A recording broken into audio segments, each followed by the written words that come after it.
we've completed a quick review of the book of Daniel so far, and we've discussed the main interpretation of Nebuchadnezzar's dream and the subsequent visions that Daniel has that give a lot more detail concerning the meaning of his dream. And remember, I keep repeating this thing over and over again. If you're going to understand Daniel, understand that it's about Nebuchadnezzar's dream.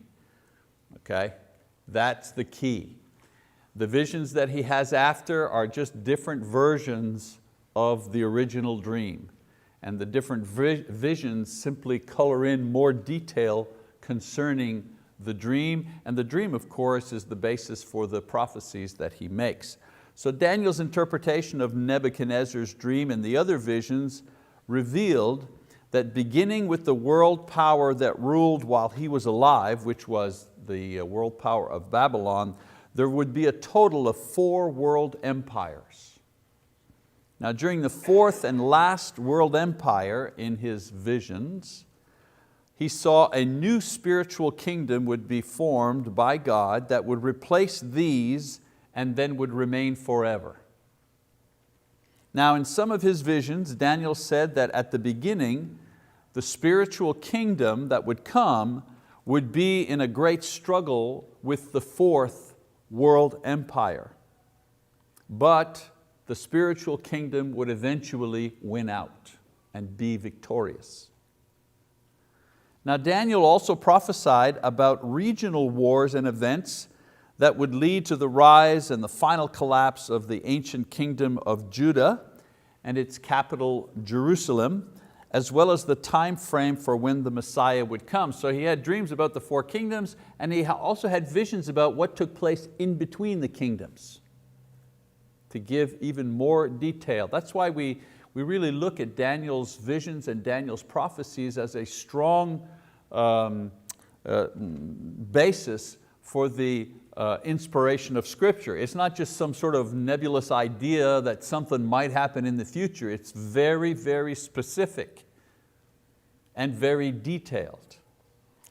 History has shown that Daniel's visions and prophecies were indeed accurate. There were 4 great world empires that succeeded each other: Babylonia, the Medo-Persian Empire, Greece, and then of course Rome. And they were in that particular order. During the Roman period, the Messiah was born and fulfilled his ministry.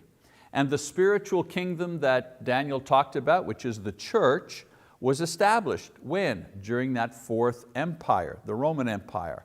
And also the Jewish kingdom was destroyed. When? At that time, in 70 AD. We know historically that the Romans went into Jerusalem and destroyed the city and the temple and killed many of the people there.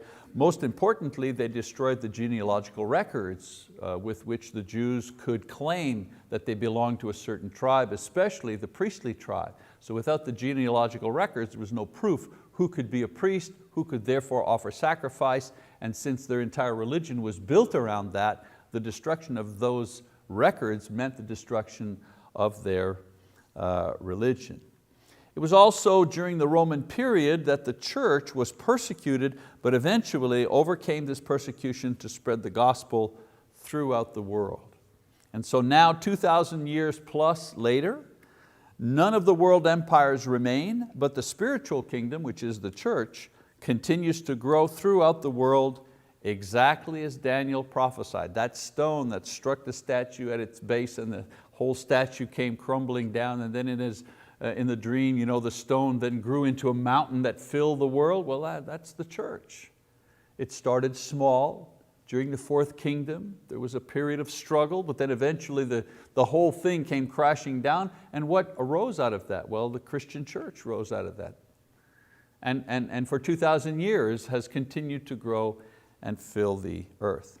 Now you could almost say, so that was in the book of Daniel, so you could almost say that the book of Revelation is actually a continuation of the book of Daniel. In it, John the Apostle uses the same kind of apocalyptic language filled with imagery and symbolism to focus in on the struggle between the 4th world power and the spiritual kingdom that Daniel spoke of hundreds of years before. So we're going to start the book of Revelation tonight, and we're going to do the same thing. Don't have time to read every verse. This is not a textual study, but an overview. Let's start with a bit of background, shall we? Let's look at the author, date, and place, some material that many of you are familiar with already. The book was written by John the Apostle. He names himself, and the fact that God dictated to Jesus, who gave it to an angel, who spoke to John. That's how John describes the book coming to him. It was the book of Revelation, that letter, was circulated among the churches in Asia Minor, and it gained early acceptance by the entire church. So very early on, the church that existed at that time accepted that the book of Revelation was inspired by God. John lived to an advanced age, teaching and serving the church at Ephesus. He was banished to the island of Patmos in the Roman persecution of Domitian in the year 94-95 AD. So he was, Ephesus was on the mainland of Asia Minor. Patmos was an island where they sent prisoners, so on and so forth. That's where John was sent. And he was sent there to stop a lot of his influence, because he was a leader in the church at the time. So we know that it is in Patmos, or at Patmos, that he had the visions that he describes in the book, because he talks about being there and having these visions.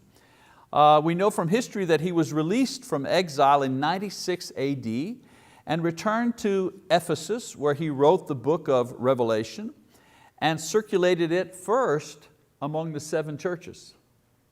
Because that's the beginning of the book. It talks to the 7 churches. So those first 7, those were actual churches that existed.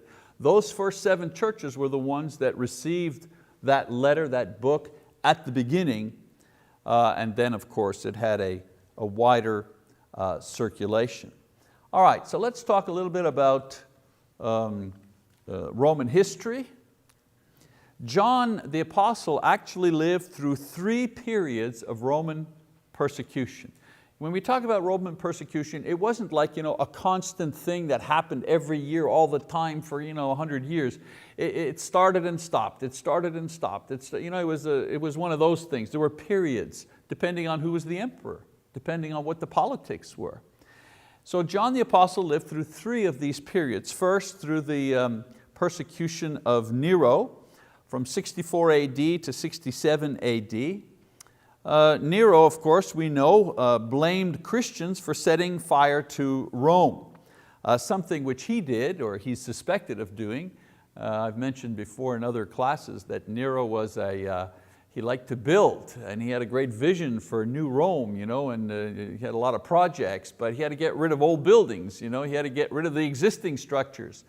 And there was resistance, and so what he did was, apparently he started the fire. And in order to move blame away from himself, he blamed Christians because they were a disenfranchised group. Nobody liked them anyways. And so it was easy. They were secretive and so on and so forth. And so were blamed for this. We know that Peter the apostle and Paul the apostle were martyred during this particular persecution. Domitian, another persecution during the reign of Domitian from 95 to 96 AD. This was a very short period of persecution for the church, but it was vicious, that it took over 40,000 Christian lives. Think about that. 40,000 Christians were killed, murdered during that time. And it was also during that time that John was sent to the Isle of Patmos. And then there was the persecution of Trajan from 98 to 117 AD. So you see how I'm saying it starts, it stops, it starts, it stops. This happened after the book of Revelation was written. And Trajan was the emperor that promoted emperor worship. Okay? It was the last persecution experienced by John, but not the last persecution experienced by the church. There were 8 other major persecutions of Christians by Rome, and the last one being the persecution by Diocletian in the year 284 to 305. So you see it starts in 64, the persecution, and they have 8 rounds of persecution all the way into the 3rd or 4th century. And so when the book of Revelation is talking about be patient, and there's persecution and it's vicious, it wasn't just a 6-month thing. It was something that was to last for many, many years, for several centuries. When Constantine became emperor and was converted, Christianity became the state religion of Rome by the Edict of Milan in 313 AD. Some people say that was a great thing, some people say that was not a good thing, because it was at that time that Christianity, which was house churches and things like that, began like that, independent churches, Congregationalist style like we have now, began to transform into a more corporate looking thing, okay, which ultimately became Roman Catholicism. John writes about the struggle between Rome and the church as prophesied by Daniel. He uses the same language of symbolism, but he does so to hide the meaning of the book from those who are attacking the church during his lifetime. Daniel used that language not to hide anything, because the Babylonians, they didn't care, you know what I'm saying? There was no issue there. He wrote with those terms, he used that language because it was a language that the Jews understood. It was the type of literature that they understood. John uses it because it's language that the Jews understand and Christians understand, but he also uses it because at the time it was a capital offense to own the scriptures, to have any letters from the apostles, because they were outlawed. And so he writes in this fashion so that the enemy, if you wish, the persecutors, will not be able to understand what he is writing. Let's take a look at the content. Revelation is the only book in the New Testament that is completely devoted to prophecy. Only book completely devoted to prophecy. It's hard to understand because it is written, as I say, in a particular literary style called apocalyptic literature. The difference is, has anybody ever read Shakespeare? Shakespearean English, Elizabethan English? Pilgrim's Progress or any of the plays by Shakespeare as they were originally written. They're in English, but man, they're pretty difficult to understand English. People take courses to understand the English of that time. Well, it's a little bit like that. You have to take a course almost to understand apocalyptic literature and symbolism to be able to understand what they were talking about. So some features of apocalyptic literature. Usually it was produced in times of persecution or suffering. Daniel, for example, right? They were in captivity in Babylon, book of Revelation. These are not the only 2 places where they use this, by the way. Joel, the prophet Joel uses it, and others use it as well. But the 2 examples that we see the most, Daniel and Revelation. It had an intense despair of present circumstances, and it also had an intense hope of divine intervention in the future. Please God, please come to our rescue. It was an intense type of writing. It used symbolic language, dreams, visions. The writers also used celestial characters, demons, to act out God's purpose in history. It's kind of scary when you read it. It's weird. The wicked, in this type of writing, the wicked suffer catastrophic judgment. Not just the firing squad or they go to prison. They are just cast in a lake of fire forever. The judgment is horrible. And the righteous are saved in a supernatural way. An angel comes from heaven and saves them. Now most apocalyptic writing used names of biblical historical character as authors, like the book of Enoch, for example. All apocalyptic writings had these characteristics, including the book of Revelation. But the book of Revelation names its true author. It didn't have just, John didn't stick a name of somebody else on it. He gave his own name. And he plays a part in the action of the book. So he writes in the book, and he's also part of the book, which is an interesting feature. Rome and its past and future persecutions was the model for the book, because most imagery of the enemy can easily be traced to Rome and its opposition to the church. If you know that, that's the key that kind of you're reading through the thing and you go, oh yeah, I get it now, I see who that is. For example, the beast, it talks about the beast with authority over every tribe and people and tongue and nation. Who could that be in the first century? It could only be Rome. What power was there in the first century that had authority over all the nations? Well, Rome. There was no other power. The mark, we'll read in Revelation, the mark that everyone had to have. I'm not talking about a guy named Mark. I mean a mark, bunk, a mark, bunk. A mark that everyone had to carry in order to buy and sell. We read about that. Well, that correlates to the imperial seal. In that time, the imperial seal was necessary to be on all contracts, all licenses, all wills, all legal documents. You could not do business unless you had the imperial seal. It was a money maker, come on.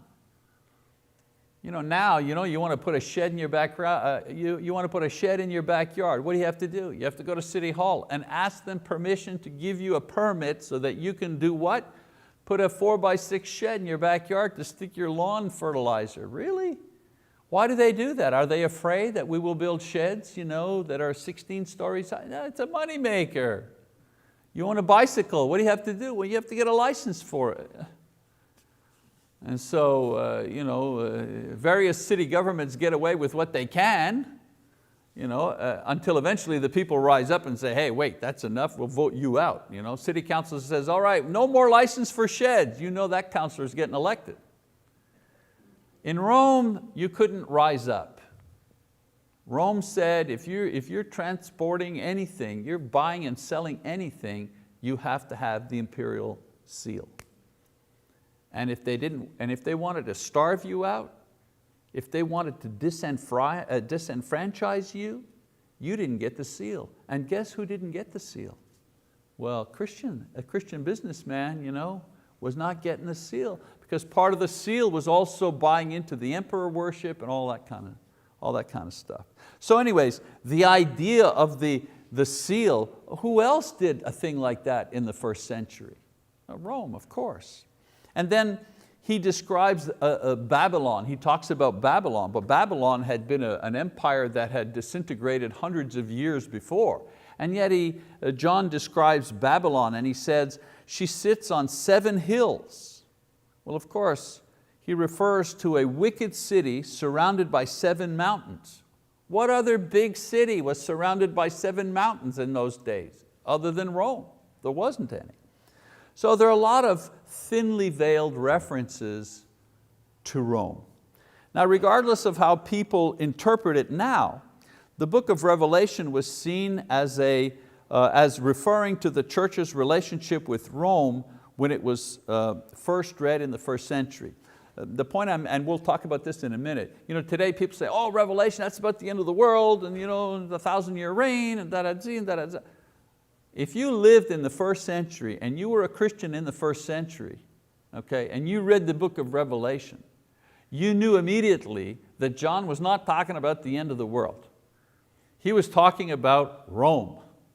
and what was happening between Rome and the church. I mean, what good would that letter have been to anybody in the first century if it was only talking about the end of the world? I mean, For them, they thought they were going through the end of the world. I remind you that during the Second World War, a lot of people thought that Adolf Hitler was the Antichrist. They thought that was the end of the world. And that did seem like the end of the world, didn't it? The horrific things that were happening, and the entire world was at war. And, So it's about what's going on in the first century. So the warning and the encouragement was to stand firm against a pagan and totalitarian rulership that wanted to control and then destroy the religion of Christ and the faith in Christ. That's what the book is about. It was also a warning to Christians who were growing lax in their moral standards and becoming wavering in their faith. So the language and the symbols used come from the Old Testament and Old Testament imagery, which would be understandable to Christians, especially Jewish Christians, in the first century. The message is encoded in this way because of the persecution, so that the Roman authorities would not understand the content of the material that was mostly about them. The imagery and the symbols come mostly from Daniel and Ezekiel as well, so that an understanding of this material is necessary if the modern reader is to correctly interpret the book of Revelation. As I say, so many people don't even read Daniel, have no idea about Ezekiel, and they're going to explain to us what Revelation is about. That's why we started in Daniel. If you don't get Daniel, you're not going to get the book of Revelation. And because the book is complex, there are many interpretations as to its meaning. These have been traditionally grouped into different schools of thought. And briefly, here are the schools of thought concerning the book of Revelation. The first one is called the preterist. You might think, oh, that must be a mistake, it should be Peterist, but no, it's preterist, the preterist school. And the preterist school believes that all the symbolism in the book of Revelation refers to the first century only. There's no, quote, prophecy to the end of the world in the book of Revelation. It's all about the first century. That's the preterist school. Then there's the idealist school. The idealist school, for these scholars, these people, the book of Revelation is non-historical. It simply symbolizes the ongoing struggle between Christ, His church, and the evil that's in the world. In other words, it's a parable. It's a kind of a scary parable. And the book of Revelation simply describes what has happened throughout history. There's Christ and His, or throughout history from the beginning of the church. There's Christ and His church and the powers of evil always trying to destroy it, but the church will ultimately win out in the end. So it's just symbolism. There's no history in it at all. Okay, so we have the preterist school and the idealist school. And some people wonder, well, what do we believe? And I'll explain the others in a second. What do we in the churches of Christ, what's our position? Well, our position is actually a combination of the two. Our position is a combination of the two. We hold that John uses the struggle between Rome and the church as a model for the ongoing struggle which will go on throughout history and then end when Christ comes. So we don't say it's just about the first century, and we don't say it's just a symbol. We say it's a combination of the two. Yes, it talks about what really happened in the first century, but what it explains will serve as a model for the church throughout history. Okay? The third school is the historist school. They believe that the book outlines the actual history of the world from Pentecost until the second coming of Jesus, and what they try to do is interpret world events throughout history and try to sync it up with what is happening in the book of Revelation. That's why you have people from time to time coming out saying, oh, the end of the world is now, we've done all the calculations. And so, well, they're part of the historicist school. They've calculated, oh, the beast, and Russia's the beast, and China's the rising power, and the war is coming, and in 20 years there'll be 2 million people fighting in the valley, and so on. That's those people. And then the futurist school, they believe the first 3 chapters refers to the first century, because those are the chapters where John is talking to the 7 churches. So they believe the first 3 chapters refer to the first century and the churches that existed then. And then the other part of the book refers to a future event that they call, careful now, the Great Tribulation. You hear that? During the tribulation. And the symbols describe what will take place then. Most evangelical, when I say evangelical, I mean community churches, Baptist churches, most evangelical churches and charismatic churches, Pentecostals, Church of God, and that. Their idea is one or the other. They're either historicists or futurists or a combination of the two. Okay? So that's why when you're having a discussion with somebody and you're just talking about your thing and their thing, and you're saying, why doesn't he understand what I'm saying? Well, because they're working from a framework here, and you're working from another framework. What I find many times in the church is that we don't know what our framework is. We don't know what we know. Like we know it, but we don't know what it is that we know. So I hope those of you who are here and those who are listening will understand where are we coming from and why we believe what we believe. All right, another group of ideas regarding Revelation are based on what the 1,000 years, because he talks about 1,000 years, right? The 1,000-year reign. What does the 1,000 years in Revelation refer to? And there are 3 main millennial, 1,000, right? 3 main millennial views. And they are, first, what we call post-millennial. Post-millennial, for a post-millennialist, the 1,000 years is figurative of a long period of time before Jesus returns. In their view, the gospel will finally win over all the nations, and then there will be a period of peace, and then Jesus will return. That's the post-millennial. 1,000 years, and then Jesus comes after that. That's post-millennial. Then there's amillennial. The amillennial view says the 1,000 years is only figurative. You remember Jewish numerology we talked about? In Jewish numerology, the number 10 referred to something which was mature or perfect. I don't mean perfect like not a single flaw. I mean perfect as in ripe.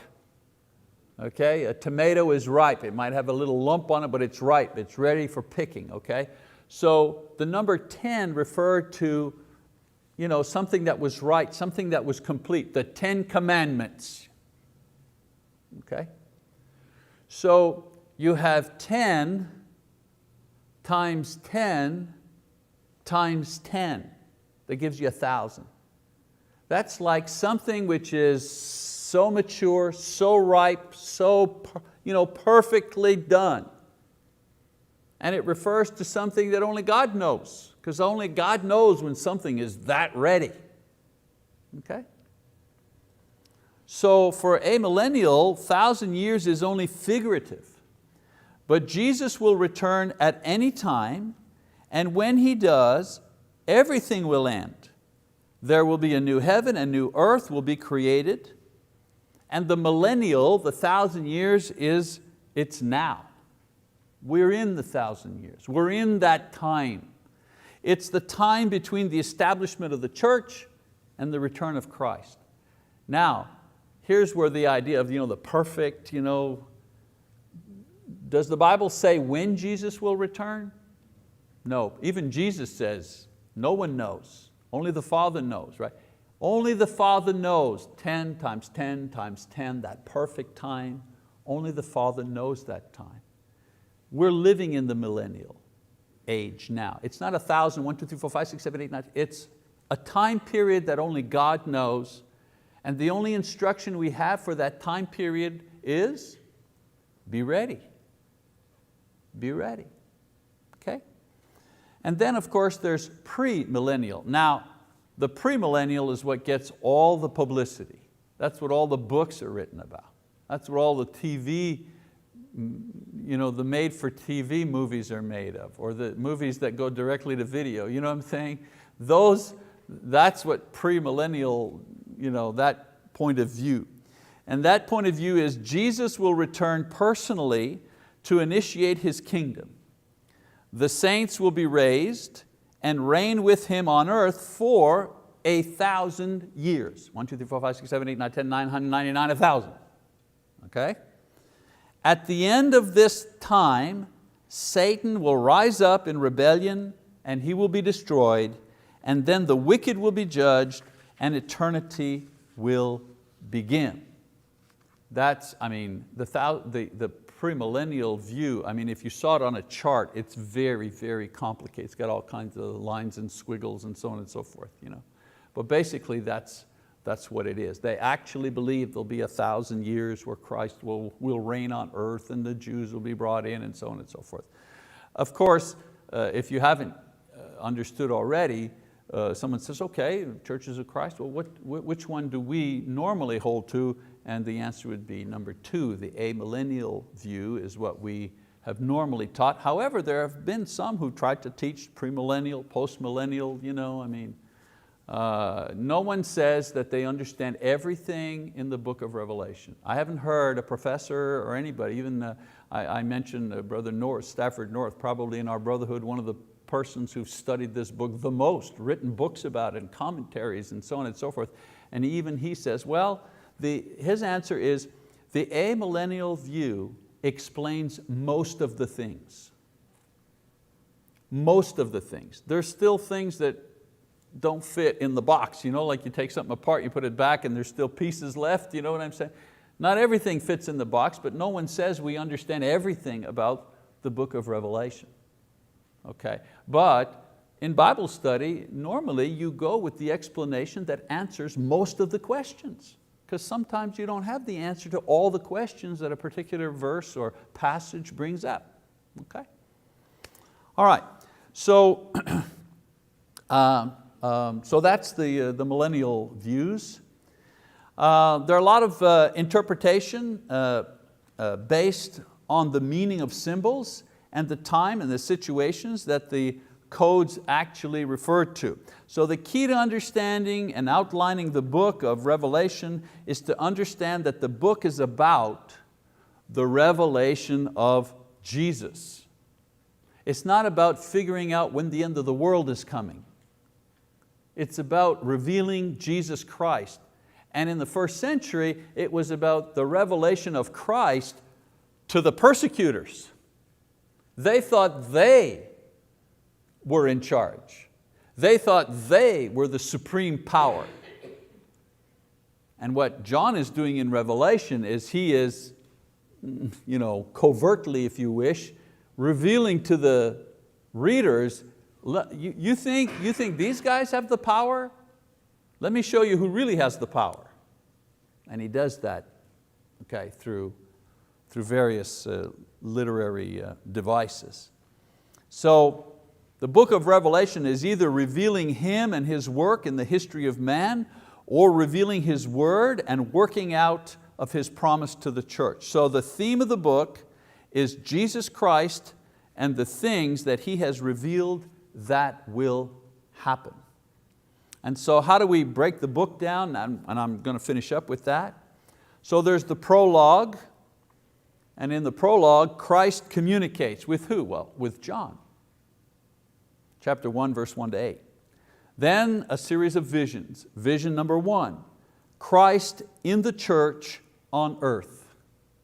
Because what does He do? He communicates with John, then He tells John, here, this is what I want you to say to these 7 churches. So Christ communicates with His church here on earth. Vision number 2 is, it's very different. Now, he sees Christ not as he's talking to the church on earth, he sees Christ as he is in heaven.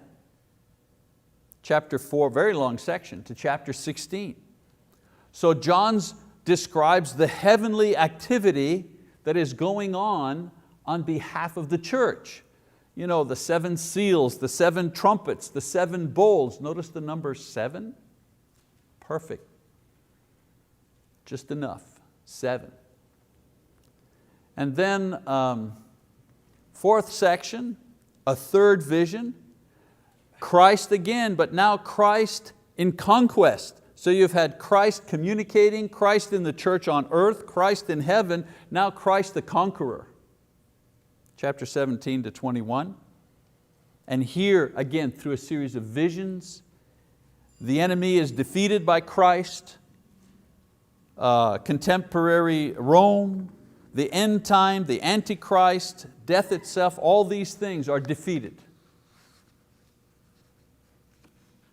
5th section, again, this time, remember it was Christ and His church on earth. Now it's Christ and His church in heaven. This is what this vision is about, chapter 21 and 22.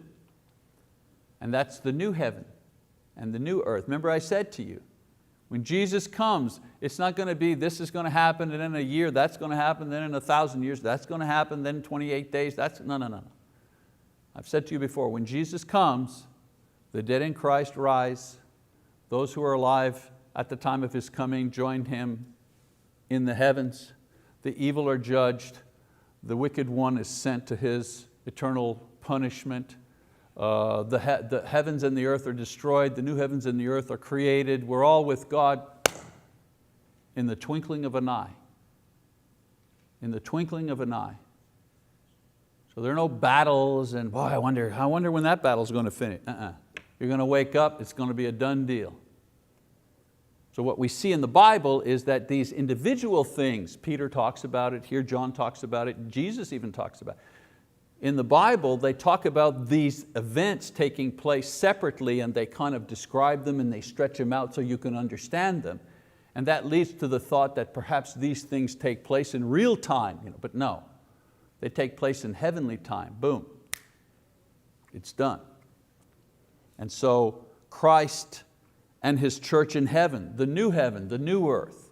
And then Christ and His challenge to His church, but to His church now. And that is what? Of course, obedience, reward, fellowship.